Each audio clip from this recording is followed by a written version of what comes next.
আমি তো ভাবতেই পারি না যে, বিশ্বাস করো কৌশিক, ইমোশনাল কথা বলছি, যে আমি একদিন ইউহান ইয়ালিনীকে পৃথিবীতে রেখে চলে যাব। যখন ক্যামেরাতে দেখছো ঋত্বিক করে অ্যাক্টিং করতে, তুমি মাঝে মধ্যে কেউ রিঅ্যাক্ট করো? ও নিজেই বলছে, উফ আমি চরিত্রটা করলাম, আমাকে ক্ষমা করে দেবেন মিঠুনদা, পা ধরছে, আমাকে ক্ষমা করে দেবেন, আমি এত খারাপ ছেলে নই। এই যে অ্যাকশন ড্রামা, এই অ্যাকশন ড্রামার রাজ চক্রবর্তীকে কিন্তু মিস করো? হ্যাঁ, আমি সাপোর্ট করি ওকে সবকিছুতে, মানে ওর সবকিছুতেই কারিশমাটা আছে। I don't miss but that আমি কারিশমা। নিজেকে মিস করি। আমার মনে হয় যে আমি অ্যাকশন ড্রামা করতে চাই। ইন্টেলেকচুয়াল ডিরেক্টর যদি মনে করে দেব আর জিৎকে নিয়ে একটা অ্যাকশন ছবি করবে, সেও করবে, আর আমি ওদেরকে অ্যাকশন ছবি করব, দুটোর মধ্যে পার্থক্য থাকবে। কমার্শিয়াল সিনেমাকে গালাগালি করেছে কি করেনি তুমি বলো না? হ্যাঁ, আমাকে একটা কথা বলো, কমার্শিয়াল করেছে কি করেনি? করেছে। হ্যাঁ, তোমার চ্যালেঞ্জ কিভাবে হিট হলো? আরে চ্যালেঞ্জ তো 2008 সালে। এখন দেখবে তাকে, এই তো আমি বলছি খাদান রিলিজ করছে, খাদান নিয়ে কত লোক কত কিছু বলবে, এই তো পুষ্পার সঙ্গে মিল পাচ্ছি, এর সঙ্গে মিল পাচ্ছি, কেজিএফ এর সঙ্গে মিল পাচ্ছি, এই তো তোমাদের জার্নালিস্টরাই বলতে শুরু করবে। দেখুন, যদি দেখা যায় যে কোনো একটা সিনেমা 5টা সিনেমা থেকে টুকরো টুকরো সিন নিয়ে বেশ করেছে না, তাহলে কোনো জার্নালিস্ট লিখতে কেন পারবে না? আমার এটা নেই। আজকে যদি পুষ্পা 2 এর 500 কোটি টাকা বাজেট টলিউডের কোনো ডিরেক্টরকে দেওয়া হয়, তার কি ক্ষমতা আছে 500 কোটি টাকা দিতে হবে না? 500 কোটি টাকা দিতে হবে না, 10 কোটি টাকা দিই, পুষ্পা 2 এর কাছাকাছি ছবি বানিয়ে দেবো।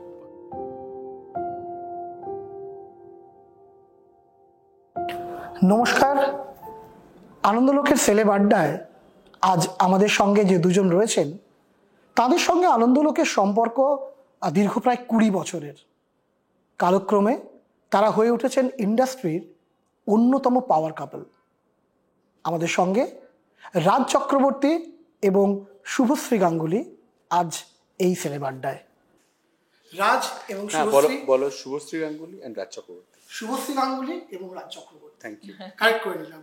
তোমাদের অনেক অনেক স্বাগত আমাদের আনন্দলোকের এই বিশেষ আড্ডায়। Thank you. তোমার সঙ্গে অনেকদিন পর দেখা হলো, অনেক বছর পরে মনে হয় না? অনেক বছর পরে, ইয়েস।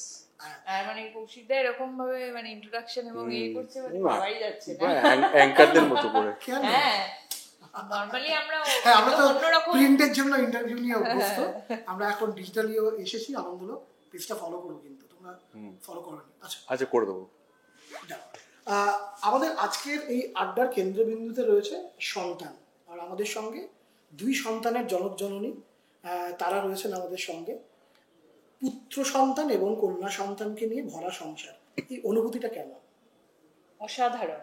যেগুলো যে এই অনুভূতিটা কোনোভাবেই বাক্যে প্রকাশ করা যায় না, এমন কোনো ওয়ার্ড আমার মনে হয় না পৃথিবীতে বেরিয়েছে যেটা দিয়ে এক্স্যাক্ট ফিলিংটা আমি এক্সপ্রেস করতে পারবো যে কি। সো তুমিও জানো সেই ফিলিংসটা কি, আর তুমিও একজন বাবা, এবং আমার মনে হয় যারা যে বাবা মায়েরা আমাকে শুনছেন তারাও একমতই পোষণ করবে আমার সাথে। এক্স্যাক্টলি, সন্তান দ্য বেস্ট, মানে আউট অফ দ্য ওয়ার্ল্ড, এরপরে আর কিছু হয় না। ঠিক, এটার জন্যই মনে হয় যে আমি জন্মেছি এবং এটা নিয়েই থাকতে চাই। মানে জীবনে তুমি যা কিছু অ্যাচিভ করো না কেন, মানে এই পরিপূর্ণতার যে ফিলিং সন্তান, সেটা একদম অন্যরকম। সন্তানের থেকে বড় কিছু হতেই পারে না তার বাবা মার কাছে। সো আমরা ইউহান ইয়ালিনী, আগে আমার বাবা মা বলতেন, যখন নিজে বাবা হবি তখন বুঝবি যে আমরা কি বলছি। এখন বুঝতে পারি হাড়ে হাড়ে। যে ছোট্ট একটা এক্সাম্পল দিই, সেটা হচ্ছে যে ধরো একটু দেরি হয়েছে বাড়িতে ঢুকতে, মা ফোন করছে যে কোথায় তুমি, তাড়াতাড়ি এসো, চিন্তা হচ্ছে। বাড়িতে এসে বলছি, আর চিন্তা করার কি আছে, ঠিকই তো আছি। বলে চিন্তা হয়, তোরা একটা কোনো কিছু হয়েছে, বাবা মা সারাক্ষণ বকা দিচ্ছে, গাইড করছে, শাসন করছে। বলছি এই কোনো ছোট ছোট ব্যাপারে কেন তোমরা এত কথা বলছো, দরকার নেই তো। বলছে ওই যখন তোদের ছেলে মেয়ে হবে তখন বুঝতে পারবি যে কেন বলছি। সত্যি সত্যি আজ বুঝতে পারি যে আমি শুটিংয়ে রয়েছি, কোথাও রয়েছি, আমি জিজ্ঞাসা করছি যে ইউহান স্কুল থেকে ফিরেছে, স্কুল থেকে ফিরে ও কি করছে, আমাকে ভিডিও কল একবার দেখাও। ও খেয়েছে, কি খেলো, আচ্ছা ওর গিজারটা চালানো ছিল তো, ঘুমিয়েছে, আচ্ছা ওর টিচার আসবে, ওর ফুটবল ক্লাস আছে, সব সব এভরিথিং। মানে ইভান আজকে সারাদিনে কবার পটি করেছে, ইয়ালিনী একবার হাঁচি দিয়েছে। সো বাবা হিসাবে বা মা হিসাবে, মানে অ্যাজ এ প্যারেন্টস, সন্তান ছাড়া আর কিছু দেখতে পাই না। তো মানে অদ্ভুত কোইন্সিডেন্ট, আর আমাদের সিনেমার নামও সন্তান।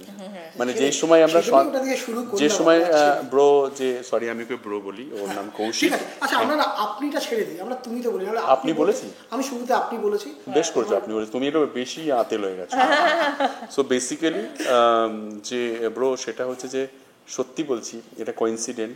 মানে যখন আমরা সন্তানে মুগ্ধ, সন্তান নিয়ে আমরা মানে ওটার মধ্যে ডুবে আছি, তখন আমাদের ছবির নাম সন্তান। তখন দ্বিতীয় সন্তানের পরে তৃতীয় সন্তান আসতে চলেছে। তৃতীয় সন্তান আসতে চলেছে, রাইট। হ্যাঁ, সো অবভিয়াসলি সন্তানের সঙ্গে কোনো কিছু তুলনা হবে না। ইউভান শব্দটার অর্থ হচ্ছে ইয়াং প্রিন্স, আর ইয়ালিনী শব্দের অর্থ হচ্ছে দেবী সরস্বতী। Melody, Melody। মেলোডি বা সরস্বতীর আরেক নাম, সরস্বতীর আরেকটা রূপ সংস্কৃত বলা। নেম। ঠিক। ইউভানেরও মানে মহাদেবের আরেক নাম হচ্ছে ইউভান। ও আচ্ছা, না নাম দুটোর মানে এত সুন্দর, নাম দুটো ভীষণ মিষ্টি, কিন্তু একটা বাঙালি ব্রাহ্মণ পরিবারে এইরকম দুটো নাম বাবা মা বা অন্য কারো আত্মীয় স্বজনের তরফ থেকে কোনো রকম কোনো বক্তব্য আসেনি যে এইরকম নাম, এত সুন্দর নাম, তা সত্ত্বেও মানে ইনিশিয়ালি usual তো না। ইনিশিয়ালি এসেছিল আমার কাছে, তো এসছে যে এটা কি নাম, কেমন যেন উচ্চারণ বাঙালি করতে বাঙালি, পারবো না। উচ্চারণ করতে পারবো না, বাঙালি বাঙালি নয়, কেমন একটা একটু অন্যরকম নাম দিতিস বা অন্য কিছু বলেছে। তখন আমি ওদেরকে এটাই বোঝানোর চেষ্টা করেছি দুজনে মিলে, যে তুমি আজকের কথা ভাবছো, আমরা 30 বছর পরের কথা ভাবছি। সো 30 বছর পরে এটাই ট্রেন্ড হবে। এবং সত্যি সত্যি আজকে ইউহান আর ইয়ালিনী, আমি আজকে ওদের স্কুলে যখন গেছি, ইউহানের ক্লাসেই 3 জনের নাম ইউহান। কি বলছো? মানে ইউভানের পরে পরে তারা যারা হয়েছে। জন্মেছে তাদের এই নামটা এখন হ্যাঁ, ইয়ালিনী নামটা এখনো হয়নি কারোর, পাইনি, but বাট হবে। ইউহানের সবে আমার শুরু করলো ইনি।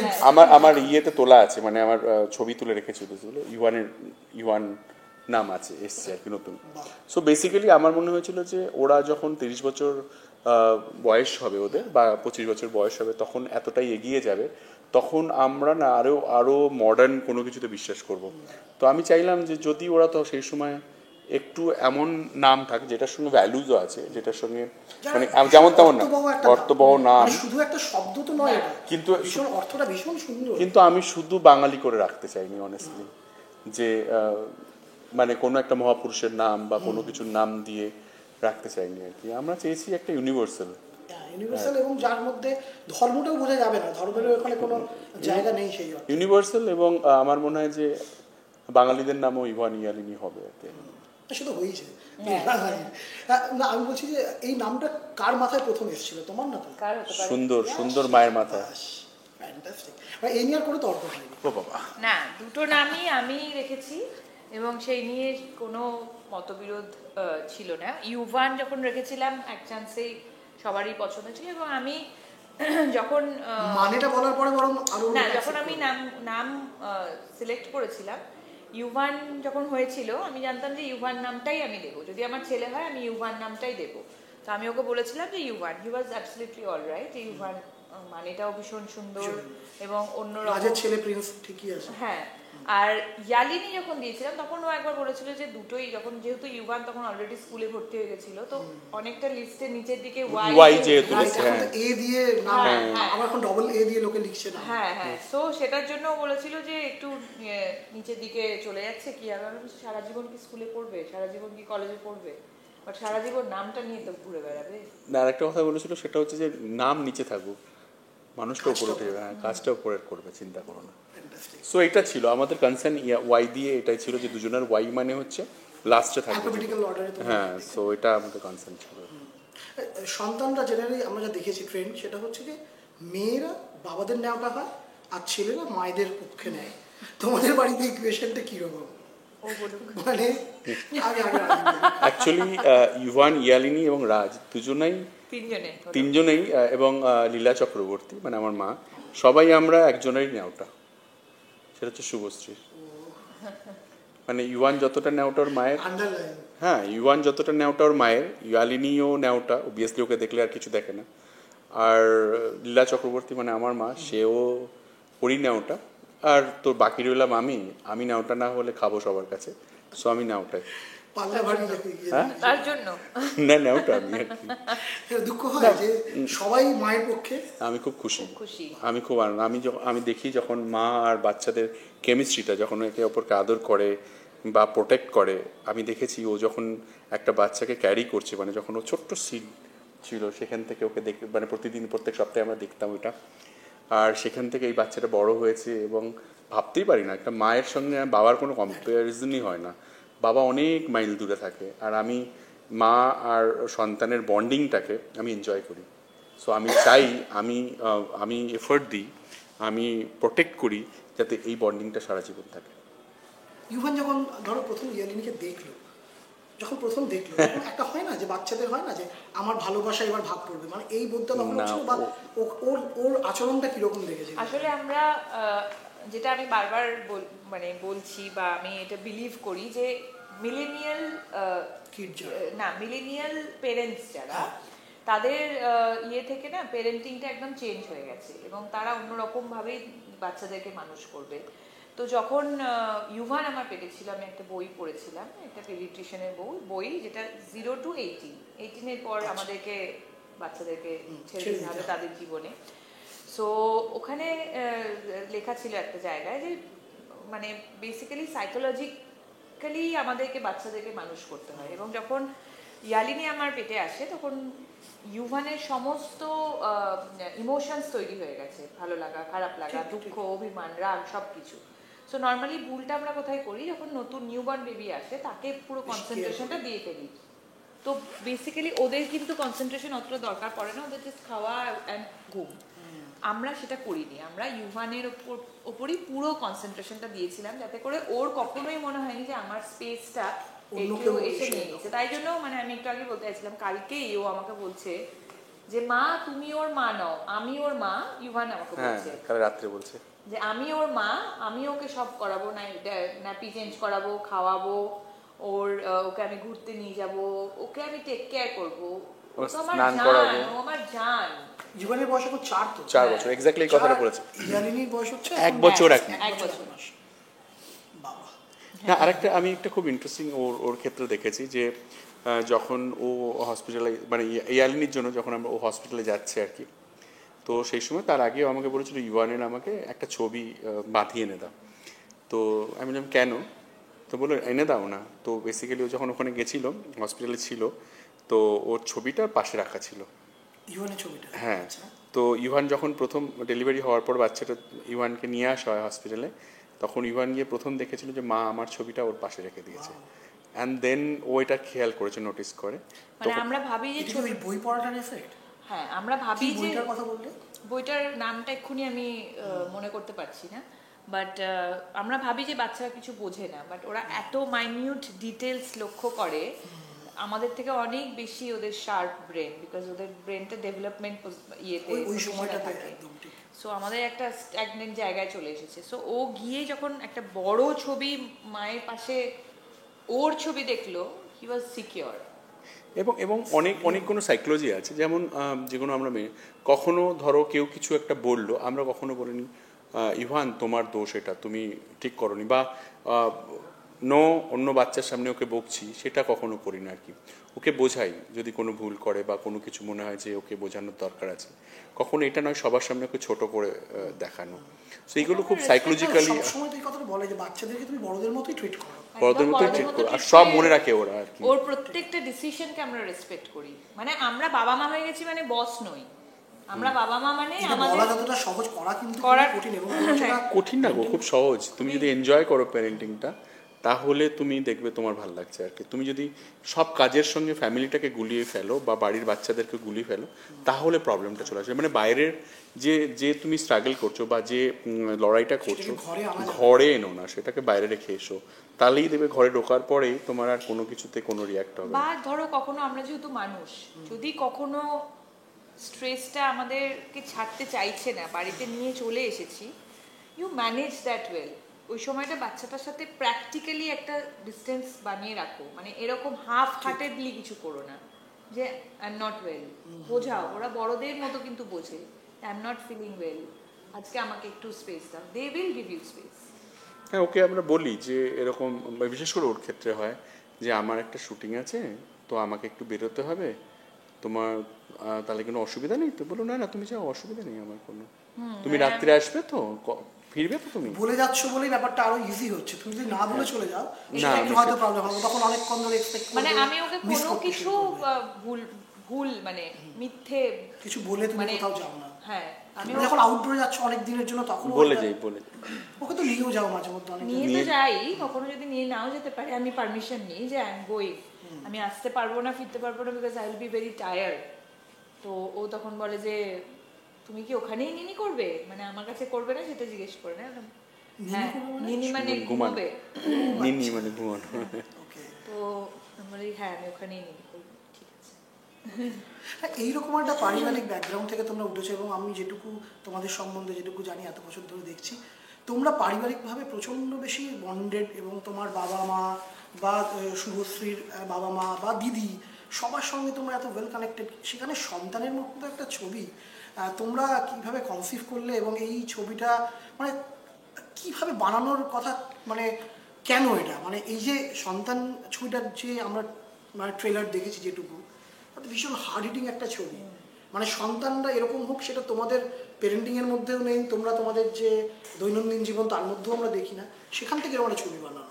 প্রথমত প্রথম যখন আমি দেখো রিসেন্ট টাইমস ওর বাইরের ছবি করছিলাম না, নিজের মতো যে ছবিগুলো করতে চাই, যেভাবে আমি নিজেকে এক্সপ্লোর করতে চাই সেই ধরনের ছবি করছিলাম, সে ধর্মযুদ্ধ হোক, হাবজি গাবজি হোক বা অন্যরকম পরিণীতা হোক। হ্যাঁ, সো আমাকে যখন SBF থেকে শ্রীকান্তদা ডেকে পাঠালো যে একটা গল্প আছে যেটা তুই করতে পারিস, সো আমি বললাম শোনাও কি গল্প আছে।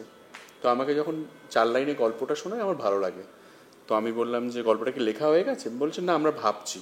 বললাম লেখার প্রথম দিন থেকে আমি যদি গল্পটার মধ্যে থাকি তাহলে আমি করতে রাজি আছি। আমার কিছু শর্ত আছে, গল্পটা আমার মতো করেই লিখতে হবে, আমি আমার মতো করে গল্পটাকে বলতে চাই। আমি লিখে নিয়ে আসলো তারপরে আমি সেই গল্পটা শ্যুট করছি, এটা হবে না, কারণ আমাকে ওর সঙ্গে কানেক্ট করতে হবে নিজেকে। তো 6 মাস লাগে সেই গল্পটা বুনতে, তাতে আমারও নিজের অনেক ইয়ে থাকে আর কি, ইনপুট থাকে। এবং যে গল্পটা গিয়ে দাঁড়ায়, প্রতিদিন গল্প করতে আসতাম, যখন গল্পটা নিয়ে কথা বলতে আসতাম, কেন জানি না কোথাও আমার ছোটোবেলা, আমার বাড়ি, আমার মা বাবা এবং আমার পারিপার্শ্বিক মা বাবাদের কথা আমার মনে পড়ে এবং তাদেরকে দেখেছি। আমি খুব ছোটোবেলা থেকে অনেক ক্রাইসিস থেকে বড় হয়েছি, তো প্রচুর মানুষকে দেখেছি এবং এই ধরনের ঘটনা এখন বহু উবারু, মানে আমি প্রচুর দেখতে পাই, কারণ আমি চোখ কান খোলা রাখি। তখন আমি চেষ্টা করলাম এই গল্পের মধ্যে সেই মানুষগুলোকে কানেক্ট করতে। ওই যে তোমাকে এক্ষুনি বললাম না যে আগে বাবা মা বলতো যে যখন বাবা হবি তখন বুঝতে পারবি, সত্যি আমি বাবা হয়ে বুঝতে পারি। সো আমার কানেকশনটা ছবিটার সঙ্গে এটা। হ্যাঁ, আমি বুঝতে পারি যে আমার বাবা মা, যখন আমি কাজের জন্য কলকাতায় আসি, আমার বাবা মা হালি শহরে ছিল।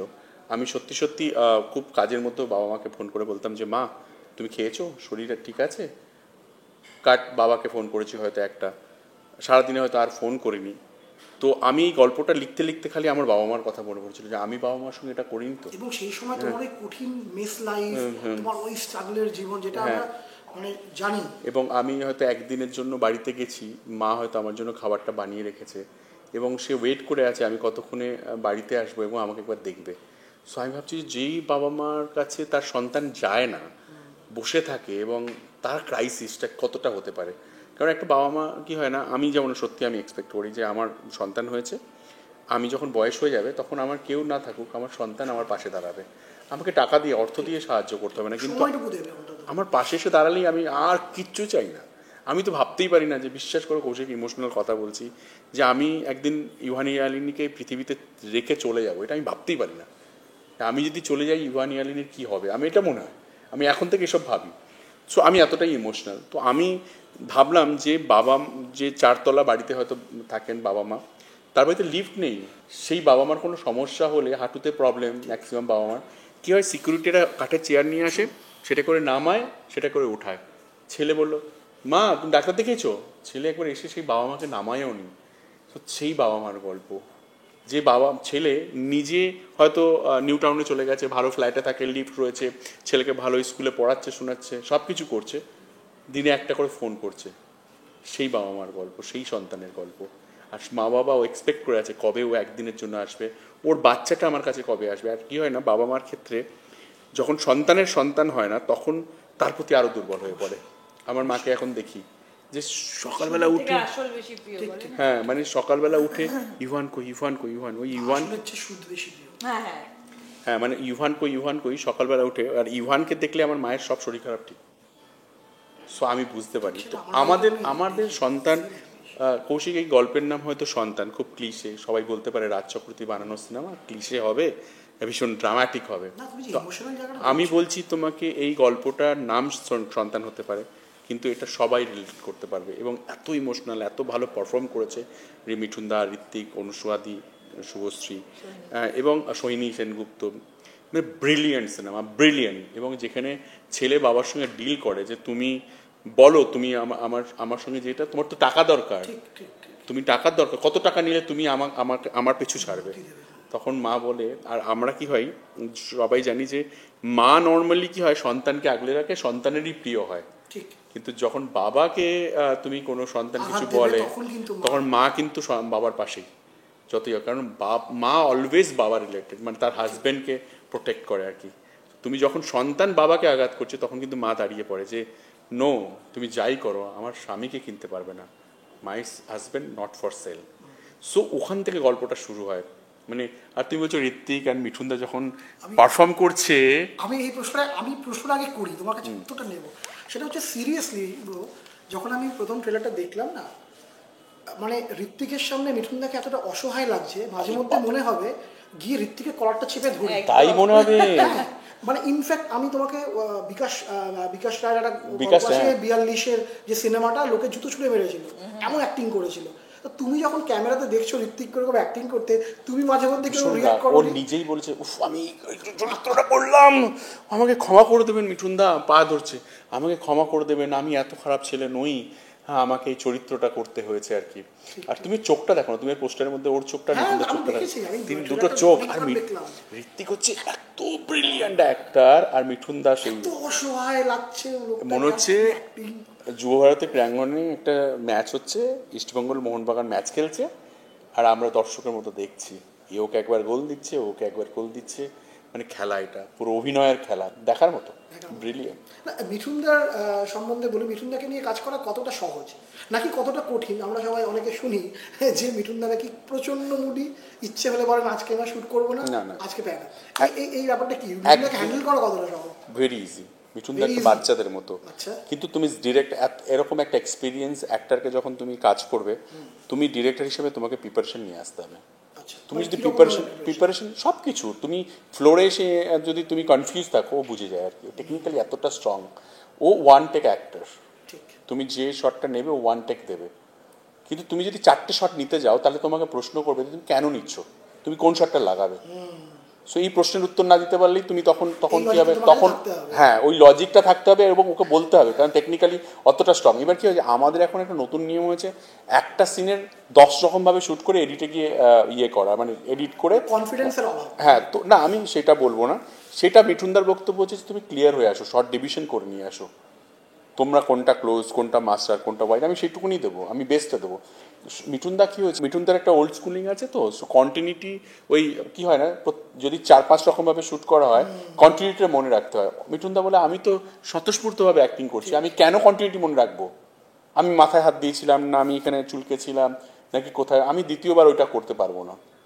সো ওটা যদি কেউ অন্যভাবে এক্সপ্লেন করে আলাদা। আমার মিঠুনদার সঙ্গে কাজ করতে গিয়ে এক্সপিরিয়েন্স, যে বস সত্যি বলছি, যে আমার মনে হয়েছিল টাইম নিয়ে প্রবলেম হতে পারে, আমাকে অনেকে অনেক কিছু বলেছিল, আমি হোমওয়ার্ক করেছিলাম মিঠুন চক্রবর্তী নিয়ে, এবং আমি ফ্লোরে একদিনের জন্য মিঠুনদাকে রাখতে দেখিনি, মানে কোনো রকম রিয়্যাক্ট করতে দেখিনি, উনি এনজয় করে কাজ করছেন, তার জন্য তো এই কাজটা এত ভালো হয়েছে।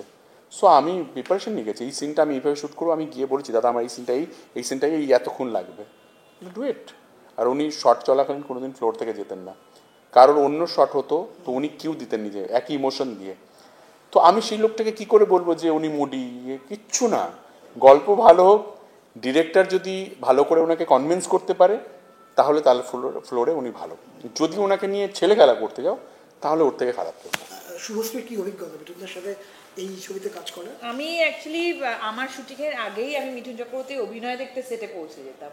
মানে আমার মতো অনেকেই ভিড় করে কিন্তু সেটের মধ্যে জমায়েত হতো, এবং মানে মিঠুনদার পাশে হচ্ছে অনুসুয়াদি, তার পাশে সোহিনীদি, এবং এরা যখন পাঠ করছে তখন মানে ঋত্বিক দা সবাই দেখার মতো, মানে ওই খেলা দেখতে যাওয়ার মতো সবাই আমরা খেলা দেখতে যেতাম, এবং বেস্ট টিকিটটা কেটে, একদম বেস্ট টিকিটটা কেটে ফ্রন্ট রোর সিটটা একদম মানে বেস্ট ভিউটা নিয়ে দেখতাম। এবং সত্যি মানে আমার খুব মনে হতো যে যেহেতু আমি নিজে একটা প্রসেস ফলো করি, আমার সবসময় সব ভালো বড় আর্টিস্টদের প্রসেসটা কি সেটা জানার খুব ইচ্ছে হয়।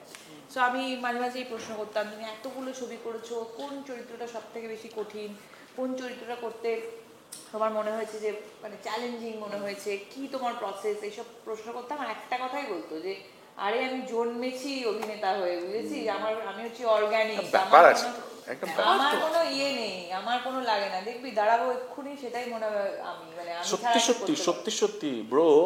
মিঠুন দা মানে কি বলবো, মানে আমি এরকম সিন হয়েছে, শর্ট চলছে, কাট বলতে ভুলে গেছি, আমরা সবাই কাঁদছি হাউ হাউ করে, একটা সময় বেরিয়ে এসে মানে কাট বলছি, কাঁদছি হাউ হাউ করে, কি করতে পারে মানে। আমি ঋত্বিকের কথা বলবো, আমি অনুষ্কাদির কথা বলবো, সবার কথা বলবো, আমি কাউকে মানে আলাদা করে বলতে পারছি না। মিঠুন চক্রবর্তী হয়তো ঋত্বিক ওই কথাটাই বলেছে যে আমি মিঠুন চক্রবর্তীর সঙ্গে এই রোলটা করার জন্য, ঋত্বিকের রোলটা করার জন্য অনেকে বলেছিলাম, অনেক সাহস পাইনি রোলটা করতে। ঋত্বিক বলেছিল আমি মিঠুন চক্রবর্তীর সঙ্গে পাঠ করব, আমি সামনে দাঁড়াতে চাই, সো ওর জন্য রোলটা অ্যাকসেপ্ট করেছিল, আর সেটা অ্যাকসেপ্ট করে বুঝিয়ে দিয়েছিল যে ও কোন জাতের অভিনেতা। সো মিঠুন দাও খুব এনজয় করেছিল ঋত্বিকের ওই সামনাসামনি, প্লাস অনুষ্কাদি রয়েছেন, তার একটা অন্য রকমের অ্যাক্টিং পারফরমেন্স, ব্রিলিয়েন্ট ব্রিলিয়েন্ট।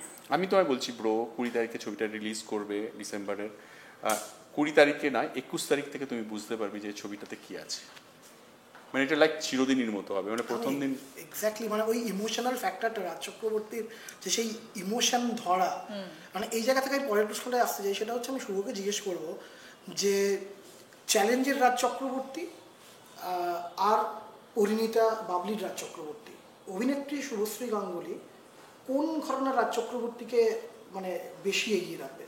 একটা অ্যাকশন ড্রামা, তার মধ্যে একটা ইমোশন। দেখো আমি অ্যাকচুয়ালি অন্যভাবে জিনিসটাকে দেখি, আমি আর্টিস্ট, আমরা সবাই আর্টিস্ট, তো মানে আমি অ্যাক্টিং করি, ও ক্রিয়েশন করে, আমরা সবাই কিছু না কিছু ক্রিয়েট করি, তো আমরা সবাই এক একজন আর্টিস্ট, তো আমরা নিজেদেরকে কেউই একটা ঘরানার মধ্যে বেঁধে রাখতে চাই না। তো আমি আমার পার্সোনাল ইকুয়েশন আছে বলে বলছি না, আমি always I have been fan of his movie, অনেকবারই বলেছি। সো রাজ চক্রবর্তীকে আমি যে কোনো ঘরানার মধ্যে আটকাতে চাই না, এবং আমার মনে হয় রাজ চক্রবর্তী এমন একটা ডিরেক্টর সবসময় ছিলেন এবং আছেন, এবং ভবিষ্যতে এটাই উনি করে যাবেন, যেটা যে গল্পটা উনি যে সময় বলতে চাইছেন, ওনার বলার ইচ্ছে, দর্শককে দেখানোর ইচ্ছে, উনি সেই গল্পটা বলেছেন। এবং আবার আমি বলছি যে আমি পার্সোনাল ইকুয়েশন থেকে বলছি না, কিন্তু আমার এখনো অবধি কোনো একটা সিনেমা খুব বাজে ছেড়ে মানে ফেলে দেওয়ার মতো সিনেমা আজ পর্যন্ত রাজ চক্রবর্তী বানায়নি। কিছু না কিছু, এই যে রাজ চক্রবর্তী ঘরানা, এই যে নামটা, এটাও তো একটা বিশাল বড়, এটাই সবাই কামাতে পারে না। সো আমার মনে হয় রাজ চক্রবর্তীর নিজের একটা ঘরানা আছে, এবং ইন্ডাস্ট্রিতে অনেক মানে ফেস্টিভ্যাল ডিরেক্টর যারা, তারা রাজ চক্রবর্তী হতে চায়, মানে ওরকম ছবি বানাতে চায়। তো যাই হোক, আমি যে জায়গায় আসি এবারে, সেটা হচ্ছে যে ধরো এইবারে বাণিজ্যিক ছবি করতে চায়, বাণিজ্যিক ছবি, এবং এই যে অ্যাকশন ড্রামা, এই অ্যাকশন ড্রামার রাজ চক্রবর্তীকে কিন্তু মিস করো? হ্যাঁ, আমি সাপোর্ট করি ওকে সব কিছুতে। না, সাপোর্ট করা সেটা তো অন্য জিনিস, কিন্তু ধরো এই যে অ্যাকশন ড্রামাতে রাজের যে ক্যারিশমা, আমার মনে হয় ওর সবকিছুতে ওই ক্যারিশমাটা আছে। I don't miss but that আমি ক্যারিশমা। নিজেকে মিস করি, আমার মনে হয় যে আমি অ্যাকশন ড্রামা করতে চাই, আমি অনেস্টলি ওর অ্যাসপেক্ট, বাট আমি মনে করি ধরো আজকে পরিণীতা যখন করেছে, ও পরিণীতাটাকে তুমি কি জনারের দেবে, কোন জনারের ছবি বলবে? আজকে তুমি যখন সন্তান দেখবে, তুমি সন্তান জাস্ট দেখো, সন্তান তো একটা ফ্যামিলি ড্রামা, বাট তুমি মাউন্টিংটা দেখো। একটা সিন আছে, আমি এখনই সিনটা ডিসক্রাইব করছি না, বাট একটা দুর্গাপুজোর বিসর্জনের সিন আছে, যে সিনটা ছোট্ট এক পাতার সিন, যেটা খুবই সিম্পল একটা সিন, বাট রাজ চক্রবর্তী সেটাকে কি মাউন্টে শ্যুট করেছে সেটা দেখো। সো আমি বলছি ইট ডাজন্ট ম্যাটার যে কি গল্পে বা কোন বাবলি তুমি যদি দেখে থাকো, যে জঙ্গলটা যেভাবে ক্রিয়েট করেছে, যে ওই ফ্যান্টাসি ওয়ার্ল্ডটা ক্রিয়েট করেছে, সেটা রাজ চক্রবর্তী ঘরানা। তো ডেফিনেটলি ও হয়তো আরো ওরকম অ্যাকশন আমরাও দেখতে চাই, অ্যাকশন যেরকম ধরনের ছবি, চ্যালেঞ্জ বা তুমি যে কথাটাই বলছো, আমরাও অবশ্যই দেখতে চাই, বাট ওর একটা ওই মাউন্টিং এর একটা বড়ভাবে দেখানোর একটা আছে, সেটা যে জিনিসটা অ্যাকচুয়ালি আমরা বেঙ্গলে মিস করছি, ধরো এখন বলিউড বলো বা সাউথ বলো, এই ধরনের অ্যাকশন ড্রামা কিন্তু লোকে আবার অ্যাকসেপ্ট আমি করছে। অ্যাকচুয়ালি পুষ্পা 2 এর মতো ছবি করতে চাই। দুটো প্রবলেম আছে, মানে ওটা পেলে আমি আর কিছু করব না। যেটা মানে দেখো, যার জন্য আমার সিরাজদৌল্লা হচ্ছে না, হয়েও আটকে আছে, বারবার করে এগোচ্ছি, কেন আমার মাউন্টিং এর জন্য পয়সা চাই। ঠিক। প্রডিউসার বলছে যে এই পয়সাটা রিকভার হবে কিনা, আমাদের যা রেভিনিউ মডেল যেভাবে টাকা ফিরে আসছে সেই রেভিনিউতে সেট হচ্ছে না। আগের মডেল থাকলে সেট হয়ে যেত। সো সিরাজদৌল্লা যদি করতে চাই তাহলে ওটা কিন্তু একটা বড় মাউন্টিংয়ের ছবি, আর বড় মাউন্টিংয়ের ছবি মানে নাম্বার অফ ডেজ বেশি, নাম্বার অফ ডেজ যখন বেশি, বাজেট বেশি, মানে পুরো টেকনিক্যাল, পুরো তার প্রি প্রোডাকশন অনেক দিন ধরে চলবে। সো যা কস্টিং আসবে সেটা বলছে হবে কিনা। আজকে পুষ্পা বা পুষ্পা 2 বা আমরা যেসব সিনেমা দেখছি বা বাবা করছি, খুব ভালো বলছি, ওই সিনেমা আমাদের এখানে কিন্তু করা যাবে না তা নয়, হয়তো তার একটা ভার্সন করা যাবে, কিন্তু আমাদেরকে মানে infrastructure wise, revenue model wise সেটা করতে পারছি না, বিকজ অফ ইনভেস্টার নেই, ভয় পাচ্ছে। আমি এখানে একটা প্রশ্ন করি এখানে, আর দেখো রিস্ক নিয়ে ছবি বানানো অনেক হতে পারে, কিন্তু একটা সময়ের পর আর হবে না আর কি। না আমি ওটা তো অন্য প্রসঙ্গ, আমি একটা জিনিস জানতে চাই, সেটা হচ্ছে আমরা সবসময় টলিউডে শুনি যে আমাদের কাছে বাজেট নেই। আজকে যদি পুষ্পা 2 এর 500 কোটি টাকা বাজেট টলিউডের কোনো ডিরেক্টরকে দেওয়া হয়, তার কি এই ক্ষমতা আছে 500 কোটি 500 টাকা কোটি হ্যান্ডেল টাকা দিতে করা? হবে না, 500 কোটি টাকা দিতে হবে না, 10 কোটি টাকা দিক, পুষ্পা 2 এর কাছাকাছি ছবি বানিয়ে দেবো, আমি প্রমিস করছি। তাই হ্যাঁ, Of course. কিন্তু আমাদের দুটো জিনিস দরকার, শুধু ছবি টাকা থাকলে হবে না। এই ধরনের ছবিগুলো হিরোইন ওরিয়েন্টেড সিনেমা হয়, আমাদের এখানে আজ তুমি বলে একটা নতুন ছেলেকে নিয়ে করতে হবে না। এই জন্য দরকার একটা স্ট্যাবলিশড হিরোকে দরকার। এখন কি হচ্ছে, আমাদের যারা হিরো, যারা প্রত্যেকে নিজে প্রোডাকশন নিজেদের মতো করে ভাবছে, সো ভাবতেই পারে, সেটা তাদের অবভিয়াসলি তারা তাদের মতো করে সার্ভাইভ করতে পারে, কিন্তু ওই ইকুয়েশনগুলো দিয়ে হয়তো একটু ডিফিকাল্ট হবে আর কি। মানে ওখানে গিয়েই মার খাচ্ছি আমরা, যে কোথাও আমরা ভাবছি না যে কি করে আমরা ওই জায়গায় পৌঁছাতে পারি। রাদার আমি ভাবছি আমি একা পৌঁছাবো, ও ভাবছে ও একা পৌঁছাবে, ও ভাবছে একা পৌঁছাবে, এটা একটা সবাই। লড়াইটা কারুর সঙ্গে কারুর না। আর শোনো, আরেকটা ব্যাপার হচ্ছে যে আমাদের ইন্ডাস্ট্রি থেকে বুঝতে হবে যে director captain of the ship. যদি ডিরেক্টরকে ইগনোর করে তোমার মনে হয় যে এটা সবাই করে নিতে পারবে, করতে পারে, করতেই পারে, কিন্তু ডিরেক্টরই পারে একটা বড় মাউন্টিং ছবি করতে। ফিল্ম মিডিয়ামটাই তো ডিরেক্টর। হ্যাঁ, তো সেইটাকে যখনই পৃথিবীর সবাই এটা অ্যাকসেপ্ট করে, সবাই যদি যখনই এটা ডিরেক্টরকে ইগনোর করছো, মানে না আমার দরকার নেই, এটা যে কোনো কাউকে নিয়ে আসো, আমি নিজে শুট করে দিচ্ছি, তখনই কিন্তু তোমার আর মাউন্টিং হবে না, তুমিও থাকবে না, আমিও থাকবো না, ইন্ডাস্ট্রিও থাকবে না, শুধু তুমিই থাকবে, শুধু সিনেমা তুমিই থাকবে। সো এইগুলো হয়েছে ইকুয়েশন আর কি। আজকে ধরো পুষ্পা করতে গিয়ে ডিরেক্টরের যতটা গুরুত্ব আছে, অ্যাক্টরের ততটাই গুরুত্ব আছে। সুকুমার 4 বছর কাজ করেনি, আল্লু অর্জুন 4 বছর অন্য কোনো হ্যাঁ, কাজ তো এই করেনি 4 পুষ্পা বছর করার জন্য। 4 বছর আলু অর্জুনকে এবং সুকুমারকে যে টাকাটা দেওয়া হয়েছে, ওদের কাজ করার দরকার হয়নি। একদমই তাই। আমাদেরকেও দিতে হবে। আমাদেরকে যদি তুমি 20 দিনের ছবি বানানোর যে টাকা দাও, সেটা দিয়ে বলো 3 বছর ধরে তুমি করো, আমি তো করতে না, পারবো ওই না। জন্য উল্টো প্রশ্নটা করলাম, যদি 100 কোটি টাকা দেওয়া হয় এখানকার ডিরেক্টর হ্যান্ডেল করতে 100% পারবে? পারবে। 100 কোটি টাকা, 100 কোটি টাকা না, 10 কোটি টাকা দাও না, আমি তার একটা ভার্সন বানিয়ে দিচ্ছি।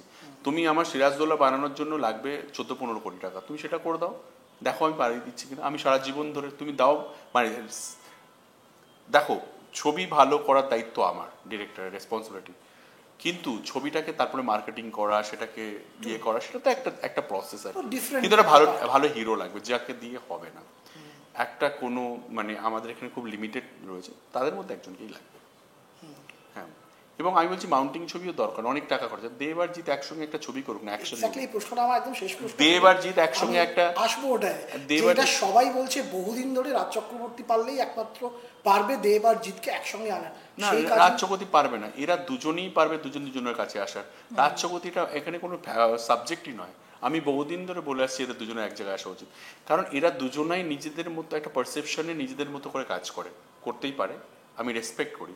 কিন্তু কোনো একটা সময় আমার মনে হচ্ছে যদি এটাকে ভাঙতে হয়, এই তকমাটাকে ভাঙতে হয় যে আমাদের মেইন স্ট্রিম সিনেমাকে অনেক বড় করতে হবে, এরা দুজনেই পারে। হয়তো এরপরে আমি জানি না আর পারবে কি না, এখন সময় আছে, এরা দুজনেই পারুক, যেই ডিরেক্ট করুক, এরা দুজনেই পারে, এদের দুজনের মধ্যে এখনো ওই ক্যারিশমাটা আছে। ইনফ্যাক্ট বলিউডে কোলাবোরেশনটা চলে এসেছে, খানেদের এত সম্পর্কে এত ঝামেলা, কিন্তু আতেল কোনো ডিরেক্টর কিন্তু এদের দুজনকে নিয়ে হ্যান্ডেল করতে পারবে না, এটাও আমি বলে দিলাম। কোনো আতেল ডিরেক্টর যদি মনে করে, বা সরি, কোনো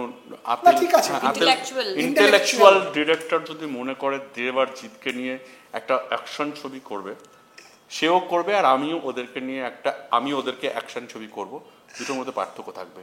আমি অ্যাকশন ছবিটা ভালো করতে পারি। সেই জন্যই তো প্রশ্নটা যে তোমার কাছে এক্সপেকটেশনটা আরে আসতে হবে তো সব দিক থেকে, হিরোদেরকেও আসতে হবে, ইনভেস্টরকেও আসতে হবে, সবাইকে আসতে হবে। কিন্তু 10 কোটি টাকা, 10-15 কোটি টাকা বড় টাকা ইন্ডাস্ট্রিতে এখনো। ছাড়া ওই যে যেটা বলছে হিরো গুলোকে তো আসতে হবে। ঠিক, হিরোগুলোকে না, হিরোগুলো দুজন হিরোকেই আমি বলবো, দুজন হিরোকেই আসে। হ্যাঁ মানে আশা করি তারা শুনবে আমাদের এই আড্ডা। হ্যাঁ আমাকে ভুল বুঝতেও পারে, আমাকে খারাপ বুঝতে পারে, বাট আমি এবং তারা কিন্তু বারবার এই প্রশ্ন যখন করা হয় একটাই কথা বলে, এরকম কোনো গল্প লেখার মতো কেউ নেই। না এটা ভুল বলে, না না না না একদম না। গল্প লেখা, বিশ্বাস করতে হবে। ওর গল্প, ওর একজন হিরো ভাবছে যে এটা আমার গল্প, ও ভাবছে যে এটা নাকি আমার গল্প। স্পেস নিয়ে প্রবলেম, হ্যাঁ অনেক স্পেস নিয়ে প্রবলেম, কিন্তু কাউকে একটা বিলিভ করতে হবে যে গল্পটা লেখা হোক, তারপরে আমরা ডিসকাস করব। 6 মাস লাগুক, 1 বছর লাগুক একটা গল্প লিখতে, কিন্তু বিশ্বাস করতে হবে যে আমরা আসবো, চলো লেখা হোক 2 লাইনের। অনেক গল্প হতে পারে।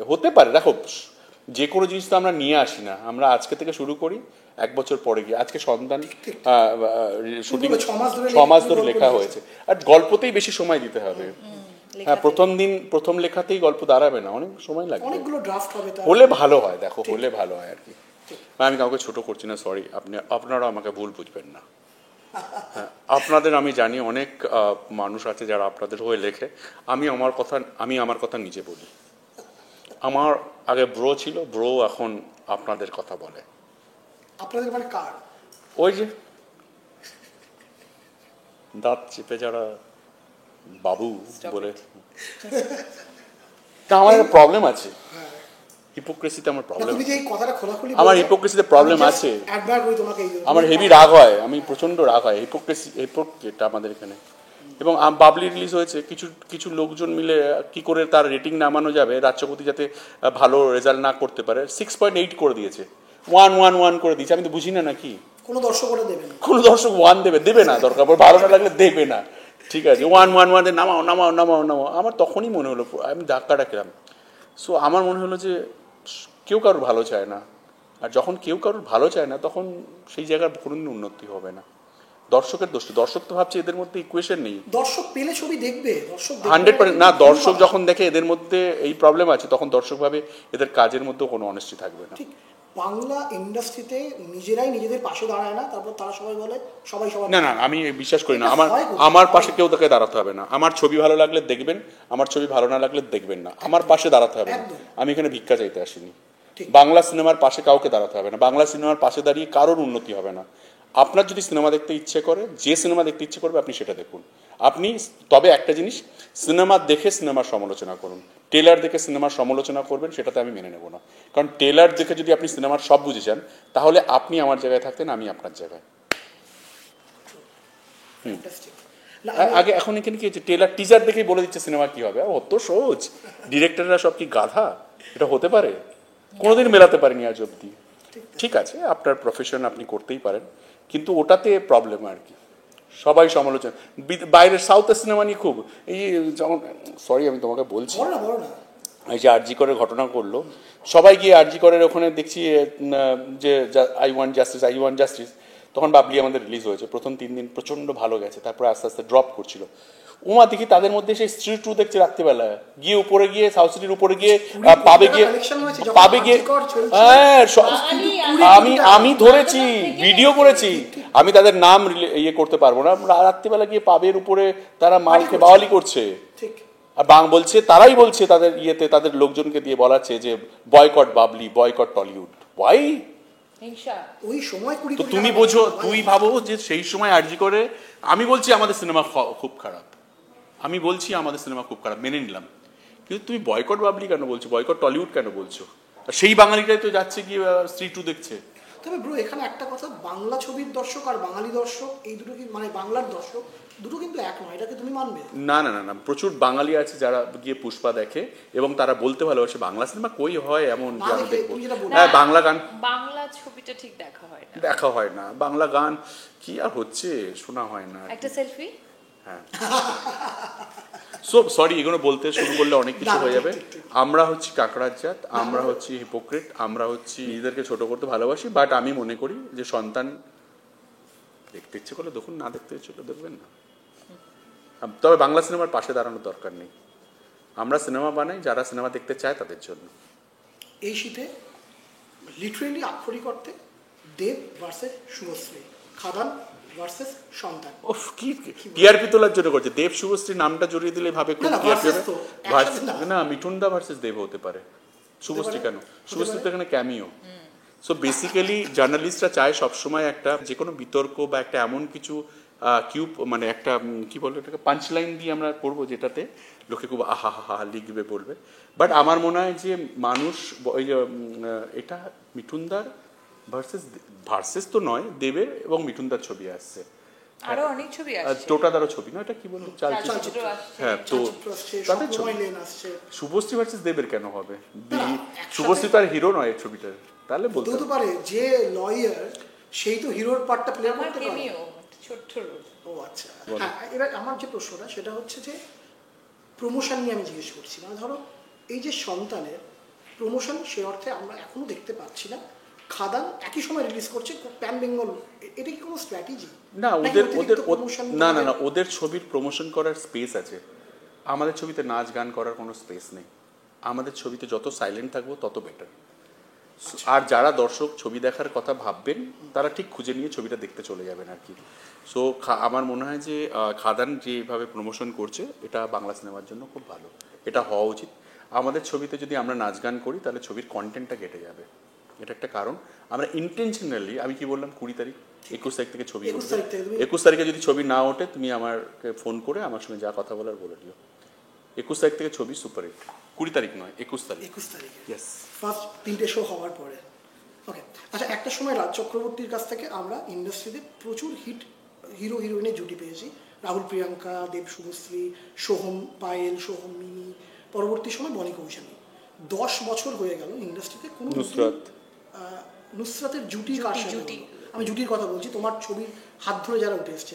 লাস্ট মনে হয় 2014 বা 15-তে মনে হয় বরবাদ হয়েছিল, বরবাদ না, যেটা পারবো না আমি ছাড়তে তোকে। তারপরে নতুন জুটি নেই 10 বছর, এটা নিয়ে তোমার কি বক্তব্য? কোনো বক্তব্য নেই। এবং তারকা কোনো যে কথা তুমি বারবার ধরে বলছো যে করলে ওই দুজনই পারবে, তারপরে তো এত নায়ক এসছে কিন্তু তারকা কেন তৈরি হচ্ছে না? তারকা তৈরি করতে গেলে তাতে সময় দিতে হয়, তার পেছনে খরচা করতে হয়। যখন কোনো তারকা আসে শুধু ছবি বানালে হয় না, তাকে প্রমোট করতে হয়, তার বড় বড় হোর্ডিং ফেলতে হয়, তাকে আলাদা করে প্রমোশন দিতে হয়। এবং তারকার ছবি বানাতে গেলে তাকে আলাদা করে সিনের মধ্যে আলাদা করে তাকে প্রমোট করার ব্যাপার থাকে, তার হাই স্পিড শট থাকবে, তার নানা রকমের অ্যাক্টিভিটিস থাকে। একটু লাভ স্টোরি বা অ্যাকশন মুভি দিয়ে আসলে বেটার হয় আর কি।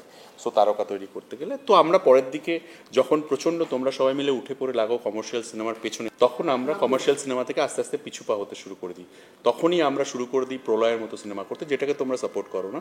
তারপরে আমরা আস্তে আস্তে আস্তে আস্তে পরিণতির দিকে ঢুকে যাই। তাই নতুন জার্নালিস্টরা, মিডিয়া, তোমাদের মিডিয়া তার মধ্যে একটা বড় পার্ট প্লে করেছিল 100%। তোমরা সব থেকে বেশি কমার্শিয়াল সিনেমাকে গালাগালি দিয়েছো, তোমাদের মিডিয়া। আনন্দলোকে আনন্দবাজার এবিপি কথা বলছো? আনন্দলোকের কথা বলতে না, আনন্দলোক তো এবিপির থেকে আলাদা নয়। আমার আনন্দবাজারে এখনো ইয়েগুলো আছে, পেপারগুলো আছে, আনন্দলোকের রেটিংগুলো কিন্তু। আনন্দবাজারের কথা বলছি আমি এবিপি, আমি তো পার্সোনালি, আমি তো তোমাকে ধরে বলছি, আমি বলছি সব মিডিয়া আমাদেরকে বেঙ্গলি ইন্ডাস্ট্রির কমার্শিয়াল সিনেমাকে গালাগালি করেছে কি করেনি তুমি বলো না? হ্যাঁ, আমাকে একটা কথা বলো, কমার্শিয়াল করেছে কি করেনি? করেছে, হ্যাঁ। তোমার চ্যালেঞ্জ কিভাবে হিট হলো? আরে চ্যালেঞ্জ তো 2008 সালে, 2010 থেকে বলছি, 12 থেকে, জবে থেকে তোমরা ওই যে একটা সিনেমা পেলে কি জানো না, অটোগ্রাফ। দেখো কি, যখন তোমরা তার ছবি লাগিয়ে সত্যজিতের পাশে লাগিয়ে দিলে তখন বললে যে অন্যরা সবাই ফালতু আর একটা দুটো। এই সত্যজিতের পাশে ছবি লাগানোটা আমি অ্যাকসেপ্ট করলাম, তার তলায় কথা লেখা ছিল অন্য সবাই ফালতু। সবাই ফালতু, তোমরা তাই বলেছো। রাজ চক্রবর্তী ফালতু, এটা প্রমাণ করে দিয়েছো সবসময়। কমার্শিয়াল সিনেমা মানে রিমেক করছে, কমার্শিয়াল সিনেমা মানে এই করছে, তোমরা রিমেক সিনেমা দেখতে হচ্ছিল। আমরা করছি তো, চ্যালেঞ্জে তো রিমেক সিনেমা ছিল না, করতেই পারি। কেউ দায়বদ্ধতা দেয়নি আমি রিমেক ছবি করবো না। কেউ আমার ছবি দেখতে ভালো না লাগলে তুমি আমার ছবি দেখবে না, তাহলে আমি রিমেক করবো কি করবো না তুমি কেন ডিসাইড করবে? তুমি কেউ ডিসাইড করে না, তোমার পেপার কেন ডিসাইড করবে? তোমার পেপার ডিসাইড করবে আমি ছবি করবো কি করবো না। কেন আমি না, তাহলে তুমি কেন বলবে? তোমার যখন কোনো প্রোগ্রাম হচ্ছে, অনুষ্ঠান হচ্ছে, তখন তুমি আমাকে ডেকে নিয়ে যাচ্ছ, আমার সেলিব্রিটি স্টারদের সামনের সারিতে রাখছো। তোমাদেরকেও বলছি, সবাই তোমরা জার্নালিস্ট সবাই দায়ী। কমার্শিয়াল সিনেমার খারাপের পেছনে যদি আমরা কিছুটা দায়ী হয়ে থাকি, তোমরা তার থেকে বেশি দায়ী। তোমরা বেশি দায়ী। কিছু জার্নালিস্ট থাকতো একদম পেছনে পড়ে গিয়েছিল কিছু মানুষের, তাদেরকে নানা রকম ভাবে ইয়ে করে, সরি টু সে, প্রচুর এমন সেই মানুষগুলো আজকে আমাদের কাছে আসে। আই নো ভেরি ওয়েল, সবাই জানে সেটা, আমাদের ইন্ডাস্ট্রি খুব পরিষ্কারভাবে জানে। প্যারালাল সিনেমাও দরকার, কমার্শিয়াল সিনেমাও দরকার, আরবান ছবিও দরকার, মেনস্ট্রিম সিনেমাও দরকার, সব সিনেমা যে সিনেমা আমার দেখতে ভালো লাগছে না আমি দেখবো না। আমি তো সেই সিনেমা রোজ আসে, আমি সেই সিনেমা সব দেখি না। কেউ পুষ্পা 2 দেখতে ভালোবাসে, কেউ পুষ্পা 2 দেখছেন। আমি রিমেক করবো কি, আমি রিমেক করবো কি করবো না সেটা আমি ডিসাইড করবো। তুমি কেন বলবে যে রিমেক করবো কি করবো না? তুমি এক্ষুনি বলছো এখন করছো না, আমি করতেই পারি রিমেক, তাতে কি এসে যায়? তুমি যেটা বললে যে পড়ো না, আমার নাই করতে পারি, বাট আমাকে একজন জার্নালিস্ট এসে জিজ্ঞাসা করছে এই সন্তান নামটা ভীষণ ক্লিশে, ওয়াই আর একজন জার্নালিস্ট জিজ্ঞাসা করেছে, আমি তাকেও তার উত্তর দিয়েছি। আমি সন্তান একটা বাড়িতে জন্ম নিয়েছে, যে আমার জন্মেছে তাকে তো সন্তানই বলবো, ওয়াই ক্লিশে তুমি বলছো? তুমি কি করে যাচ্ছ? একটা পারসেপশন আগেই ক্রিয়েট করে দেওয়া হচ্ছে যে কমার্শিয়াল ছবি মানে খারাপ, কমার্শিয়াল ছবি মানে এখন কি, এখন সবাই কমার্শিয়াল ছবি চাইছে, এই সময়টা আসবে কেন? না যেই কমার্শিয়াল সিনেমা আসবে তখন দেখবে তাকে, এই তো আমি বলছি খাদান রিলিজ করছে, খাদান নিয়ে কত লোক কত কিছু বলবে, এই তো পুষ্পার সঙ্গে মিল পাচ্ছি, এর সঙ্গে মিল পাচ্ছি, কেজিএফ এর সঙ্গে মিল পাচ্ছি, এই তো তোমাদের জার্নালিস্টরাই বলতে শুরু করবে। দেখো না এখন দেবকে কোনো শোয়ে পাওয়ার জন্য হয়তো নাও বলতে পারে, কিন্তু মাথায় তো তাই আছে। আমি তো অনেক কথা বলো, যদি দেখা যায় যে কোনো একটা সিনেমা 5টা সিনেমা থেকে টুকরো টুকরো সিন নিয়ে বেশ করেছে না, তাহলে কোনো জার্নালিস্ট লিখতে কেন পারবে না? আমার বেশ করে লিখুক না, লিখবে বেশ লিখুক না। তুমি রিমেক করবো কি করবো না তোমরা কেন ডিসাইড করবে? আমার কিচ্ছু যায় আসে না। আমার ছবি যার দেখতে ইচ্ছে করবে তারা দেখবে, যার ছবি দেখতে ইচ্ছে করে দেখবে না। বাট আমার যা ইচ্ছে আমি তাই করবো। আমি সন্তান বানাবো, আমি পরিণীতা বানাবো, আমি ধর্মযুদ্ধ বানাবো, আমি যোদ্ধা বানাবো, আমি যা খুশি করবো। আমি চুরি করছি না, আমি ডাকাতি করছি না, আমি যা খুশি করবো। আমার যদি মনে হয় এটা আমার মনের মতো ছবি, আমি যেটাকে জাস্টিফাই করতে পারবো, আমি করব। সেখানে সাকসেস থাকবে, সেখানে ফেলিওরও থাকবে। ইন্ডাস্ট্রিতে আমরা এই যে ছবির ব্যবসা, যেটা নিয়ে আমরা কথা বলছিলাম, মাউন্ট ব্যবসা হচ্ছে না, আমরা অনেক দেখছি বিজ্ঞাপন। মাউন্ট হচ্ছে না কে বলছে? হচ্ছে তো বহুরূপী ভালো করে ব্যবসা করেনি, 15 কোটি টাকার ব্যবসা করেছে। এক্স্যাক্টলি ওই জায়গা থেকে আসছি আমি, যে কেউ বিজ্ঞাপন দিচ্ছে প্রথম উইকে 6 কোটি, কেউ বলছেন প্রথম অর্গানিক হিট। তোমরা তো এখন প্রযোজকও বটে, তোমরা দিতেই পারে। বক্স অফিসকে কিভাবে দেখছো? একদম ওইভাবেই দেখছি যেভাবে সবাই দেখছে। বক্স অফিসে টাকা আসে নিয়ে কথা, 6 কোটি 7 কোটি আসছে তাই লিখছে। আর দেখো পারসেপশন, এবং আমি তোমায় বলছি বহুরূপীর কালেকশন সম্পর্কে আরো ধারণা নেই। 15 কোটি টাকার উপরে কালেকশন আছে। তোমরা টেক্কার কালেকশন নিয়ে ধারণা নেই, আমি তো বলছি 6-8 কোটি টাকার উপরে কালেকশন আছে। কেউ কোটা জার্নালিস্ট লেখে, ওদেরকে নিজেদেরকে প্রমোট করতে হয়। এটাই তো ভুল কথা। এই যে আমরাও যেমন বলছি তুমি বাংলা লোকে সিনেমা না দেখে বলে, তোমরাও আমি বলছি সমস্ত কাগজ পড়ো না। যেখানে ভুল তোমাকে সেটা কেউ ক্লিপ করে পাঠিয়ে দিল, তোমাকে ক্লিপ করে পাঠায়, তুমি সেটা দেখে মাথা গরম রিচ করতে পারো না, তোমাদের ব্যাপার। যেখানে ভালো লেখা হয় সেখানে তোমার কাছে পৌঁছয় না, তাহলে তোমরা রিচ করতে পারো। ওটা তো হেডলাইন হয় না। হচ্ছে যে তোমাদের এই যে নতুন প্রজেক্ট, যেটা হিন্দি প্রজেক্ট, প্রযোজক হিসেবে বা প্রযোজক হিসেবে বলবো, ডিরেক্টর হিসেবে করছি, তোমার প্রথম প্রজেক্ট, সেটা সম্বন্ধে একটু যদি বলো। করছি, আসুক, ওটা নিয়ে বলতে পারবো না, একটা প্রোটোকল আছে। যখন ওটা রিলিজ হবে বলবো আর কি। সবে শেষ হয়েছে, আমি খুব এক্সাইটেড ছবিটা নিয়ে। শুভ প্ল্যান নেক্সট। অনেক গল্প শুনছি, সব কাজ এখন করতে চাই না, বাড়িতে অত দুটো ছোট ছোট মিষ্টি বাচ্চাকে ছেড়ে চ্যালেঞ্জিং কোনো ক্যারেক্টারের জন্য অপেক্ষা করছি। নতুন কেউ গল্প শোনাতে চাইলে সে কিভাবে তোমার? Always welcome. আমার ম্যানেজারের নাম্বার এখন মোটামুটি ইন্ডাস্ট্রি সবারই কাছে আছে, আর তাছাড়াও আমার ইনস্টাগ্রামে মেল আইডি দেওয়া থাকে, তারা গল্প পাঠাতে পারে। ও ফ্যান্টাস্টিক। ইনস্টাগ্রামে যে মেল আইডি। ওকে, অনেক অনেক শুভেচ্ছা সন্তানের জন্য। তোমারও শুভেচ্ছা। ছবিটা দেখো, ডেফিনেটলি দেখবো। 21 তারিখ আপনারা সবাই দেখুন সন্তান। 20 তারিখ 21 তারিখে হিটের রেজাল্ট আসবে। 21 তারিখে রেজাল্ট আসবে। আপনারা সবাই ভালো থাকুন, আপনারা দেখতে থাকুন আনন্দলোকের ছেলে বার্তা। একটা উত্তেজক ইন্টারভিউ পর্ব শেষ হলো। এইরকমই আরও ইন্টারেস্টিং সাক্ষাৎকার ছেলে বার্তা দেখার জন্য আপনারা দেখতে থাকুন আনন্দলোকের ফেসবুক পেজ এবং আমাদের ইউটিউব চ্যানেল। সঙ্গে আরও আনন্দ। সকলে ভালো থাকবেন। নমস্কার।